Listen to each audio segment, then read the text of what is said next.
ఎన్నికల మేనిఫెస్టోలో ఏం చెప్పింది కాంగ్రెస్ పార్టీ ఎలక్షన్ మేనిఫెస్టోలో మేము అధికారంలోకి వస్తే కేసీఆర్ 5 లక్షల వరకే వడ్డీ లేని రుణం ఇచ్చారు, మేము 10 లక్షల రూపాయలు చేస్తామని చెప్పి కాంగ్రెస్ పార్టీ ఎన్నికల మేనిఫెస్టోలో చెప్పారు. ఇప్పుడు ఏం చెప్తున్నారు వీళ్ళు? మొత్తం వడ్డీ లేని రుణమే, ఇచ్చిన అప్పంతా వడ్డీ లేని రుణమే అని ఇప్పుడు చెప్తున్నారు. పోనీ 10 ఇయ్యకపోతివి, మొత్తం అసలే ఇయ్యకపోతివి. మా గౌరవనీయులు కేసీఆర్ గారు ఇచ్చిందే ఇచ్చుకుంటూ ప్రచారం మాత్రం 21,000 కోట్ల వడ్డీ లేని రుణం, మేనిఫెస్టోలో మాత్రం 10 లక్షల రూపాయల వరకు వడ్డీ లేని రుణం. కానీ ఇస్తున్నదేంది? గతంలో కేసీఆర్ గారు ఇచ్చిన 5 లక్షల రూపాయలకు మాత్రమే ఈరోజు వడ్డీ లేని రుణం వర్తిస్తుంది. అంటే కాంగ్రెస్ ప్రచారం అంతా డొల్ల ప్రచారము, గోబల్స్ ప్రచారం అని చాలా స్పష్టంగా అర్థమైంది. మేము అనుకున్నాం కనీసం నిన్న మహిళా దినోత్సవ సందర్భంగానైనా 10 లక్షల రూపాయల వరకు వడ్డీ లేని రుణం పెంచుతారేమో అని ఆశించాం.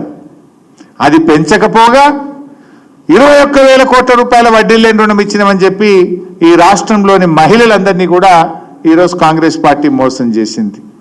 ఇంకా బాధ కలిగే అంశం ఏంటంటే మొన్న ఏప్రిల్ 1, 2024 నుంచి ఇప్పుడు మనం మార్చ్ 2025లో ఉన్నాం. ఈ 11 నెలల కాలములో కనీసం 5 లక్షల రూపాయలకు ఇచ్చే వడ్డీ లేని రుణం కూడా ఒక్క పైసా విడుదల చేయలే ఈ ప్రభుత్వం. అట్లీస్ట్ ఆ ఫైల్ మొదలు గ్రూపులు ఏం చేస్తాయంటే బ్యాంకు కట్టుకుంటాయి, ప్రభుత్వం గ్రూపులకు విడుదల చేస్తుంది. గత 11 నెలల్లో ఒక్క పైసా వడ్డీ లేని రుణం డబ్బులు కూడా ఈ ప్రభుత్వం విడుదల చేయలేదు. చెప్పేది 21,000 కోట్లు, మేనిఫెస్టోలో చెప్పింది 10 లక్షలకు పెంచుతాం. పోనీ గవర్నమెంట్ గత ప్రభుత్వం ఇచ్చిన 5 లక్షల వరకన్నా వడ్డీ లేని రుణం డబ్బులు విడుదల చేసిందా అంటే గుండు సున్నా, గాడిద గుడ్డు. ఏప్రిల్ 1 నుంచి ఇప్పుడు మార్చి ఈరోజు 9వ తేదీ ఈ రోజు వరకు ఈ ఆర్థిక సంవత్సరంలో వడ్డీ లేని రుణం కింద నయా పైసా కూడా రేవంత్ ప్రభుత్వం మహిళలకు విడుదల చేయలేదు. ఇది రేవంత్ రెడ్డి గారు మహిళల్ని మోసం చేస్తూ ఉన్నాడు. మహిళా దినోత్సవం నాడు కూడా నిజం చెప్పవా రేవంత్ రెడ్డి? పచ్చి అబద్ధాలు, నోరు చేస్తే అబద్ధాలు. అందుకే అన్న నేను అబద్ధానికి అంగిలాగు దొరికితే రేవంత్ రెడ్డి లెక్క ఉంటుంది అని అనవలసి వస్తుంది. ఇక మళ్ళీ కేసు పెడితే పెడతాడు కావచ్చు. వెనకటెప్పుడు నేను ఎగవేతల రేవంత్ రెడ్డి అంటే ఒక కేసు పెట్టిండు నా మీద, ఇప్పుడు ఇంకో కేసు పెడతాడు కావచ్చు.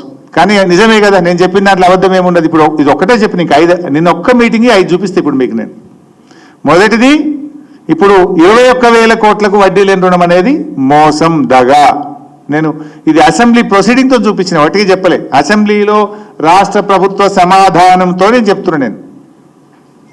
నేను అడుగుతున్నా రేవంత్ రెడ్డి గారు, ఒకవేళ నువ్వు చెప్పిందే నిజం అనుకో, 21,000 కోట్లకు రేవంత్ రెడ్డి గారు వడ్డీ లేని రుణం ఇచ్చిండు అనుకో, నువ్వు ఇచ్చుంటే ఒక వైట్ పేపర్ రిలీజ్ చేయి, శ్వేతపత్రం విడుదల చేయి.